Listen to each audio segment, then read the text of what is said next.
মন্দিয়া শিক্ষা খণ্ডৰ অন্তৰ্গত পাটলিকুচি এম ই স্কুলৰ নতুনকৈ নিৰ্মাণ হ'ব লগা গৃহৰ শুভাৰম্ভ কৰে জনিয়া সমষ্টিৰ বিধায়ক ডক্টৰ হাফিজ ৰফিকুল ইছলামে। এই উপলক্ষে আজি পাটলিকুচি এম ই স্কুল প্ৰাংগণত বিদ্যালয় পৰিচালনা আৰু উন্নয়ন সমিতিৰ সভাপতি ৰহিম আলীৰ সভাপতিত্বত এখন সাধাৰণ সভা অনুষ্ঠিত হয়। সভাৰ উদ্দেশ্য ব্যাখ্যা কৰে বিদ্যালয়খনৰ প্ৰধান শিক্ষক তথা সদস্য সচিব মমৰেজ আলী আহমেদে। অসম চৰকাৰৰ সৰ্বশিক্ষা অভিযান মিছনৰ তৰফৰ পৰা 29,72,000 টকা উক্ত বিদ্যালয় গৃহ নিৰ্মাণৰ বাবে আবণ্টন দিয়া বুলি সভাত উল্লেখ কৰে। সভাত অৱসৰপ্ৰাপ্ত অধ্যাপক সোহৰাব আহমেদে অঞ্চলটোৰ ৰাস্তা ঘাট দলং আদি কৰি বিভিন্ন সমস্যা তৎকালে সমাধানৰ দাবী জনায় বিধায়কগৰাকীক। উল্লেখ্য যে বিধায়ক ডক্টৰ হাফিজ ৰফিকুল ইছলামে উদ্বোধনী ভাষণত বিদ্যালয় গৃহ নিৰ্মাণৰ ক্ষেত্ৰত নিয়াৰিকৈ সম্পন্ন কৰিবলৈ অঞ্চলটোৰ ৰাইজৰ লগতে বিদ্যালয় পৰিচালনা সমিতিক আহ্বান জনায়। তদুপৰি অঞ্চলটোৰ সমস্যাসমূহ পৰ্যায়ক্ৰমে সমাধান কৰিব বুলি ৰাইজক আশ্বাস দিয়ে। সভাত মন্দিয়া শিক্ষা খণ্ডৰ কাৰ্যালয় সহায়ক নাৰায়ণ চন্দ্ৰ ওজা, গজিয়া সমল কেন্দ্ৰৰ সমন্বয়ক অমৰ চন্দ্ৰ দাস, বিদ্যালয়খনৰ শিক্ষকবৃন্দৰ লগতে স্থানীয় ৰাইজ উপস্থিত থাকে।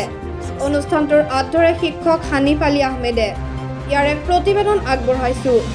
মন্দিয়াৰ পৰা জেকিবুল হাছানৰ ৰিপৰ্ট, মন্দিয়া এক্সপ্ৰেছ, বৰপেটা। এতিয়া গুণোৎসৱ হয়, গুণোৎসৱত গোটেইখিনি ৰিপৰ্ট হৈ যায় তেখেতসকলৰ যে বিদ্যালয়ত কিমান ছাত্ৰ ছাত্ৰী আছে, কিমান কোঠালি আছে, কিমান শ্ৰেণীকোঠাৰ প্ৰয়োজন আছে, প্ৰয়োজন নাই, এই কথা বাৰ্তাখিনি কিন্তু ৰিপৰ্টত লিপিবদ্ধ অট'মেটিকলি হৈ যায়। তো এতিয়া আমি বাছি দিব নালাগে, যিহেতু গুণোৎসৱ এ গ্ৰেডৰ স্কুলবিলাকক তেখেতসকলে প্ৰাধান্য দিয়ে আৰু য'ত ছাত্ৰ ছাত্ৰী বেছি, শ্ৰেণীকোঠাৰ প্ৰয়োজন বেছি, ঠিক এইবিলাক ওপৰৰ পৰা চাই মেলি তেখেতসকলে আবণ্টন দিয়ে। তথাপি আমি এইখিনি দৃষ্টিত ৰাখোঁ আৰু আমি এইখিনি মেল মিটিং আমাৰ এডুকেশ্যন ডিপাৰ্টমেণ্টৰ লগত হয়। আৰু মোৰ সৌভাগ্য, মই যোৱা 15টা বছৰে ডিপাৰ্টমেণ্ট ৰিলেটেড ষ্টেণ্ডিং কমিটি যিটো এডুকেশ্যনৰ সেই কমিটিৰ মই নিজে সদস্য।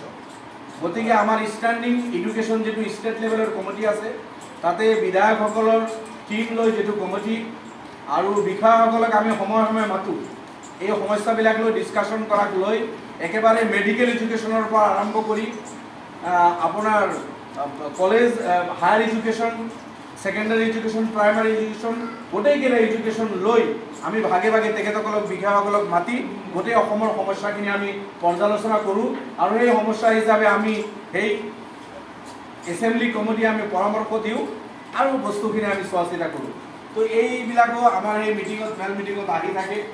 গুণোৎসৱৰ ডাটাখিনি ৰিপৰ্টখিনিও আমি পাওঁ বা স্কুলবিলাকৰ সমস্যাখিনিও আমি তাতে সহিয়াই আলোচনা কৰোঁ আৰু তেনেকৈ আমি বিধায়কসকলে পৰামৰ্শ দিওঁ বা আমাৰ সেই ষ্টেণ্ডিং কমিটি আমি চৰকাৰক পৰামৰ্শ দিওঁ আৰু বিষয়াসকল, director, commissioner, principal secretary of education গোটেইসকলক মাতি আমি তেখেতসকলক জবাবদিহিও কৰোঁ। তেখেতসকলক এই ডিপাৰ্টমেণ্টৰ ক্ষেত্ৰত যিয়ে নহওক, মোৰ এইটো সৌভাগ্য, মই এডুকেশ্যনৰ লগত আৰম্ভণিৰ পৰাই জড়িত আছোঁ।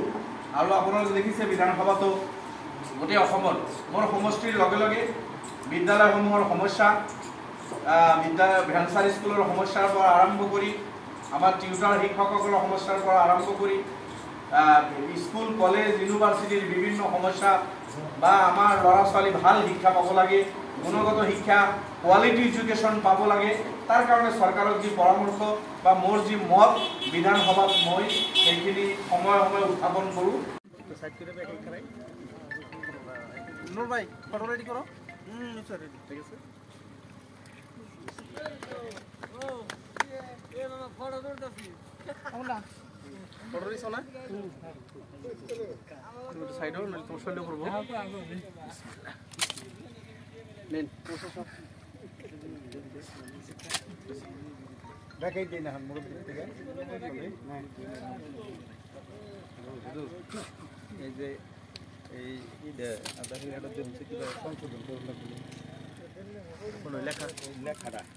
তাৰমানে আমি টেম্পৰেৰী বনাইছি, এইটো পাৰ্মানেণ্ট বনামো, মানে পইচাৰ পৰিমাণ দাবি দিওঁ।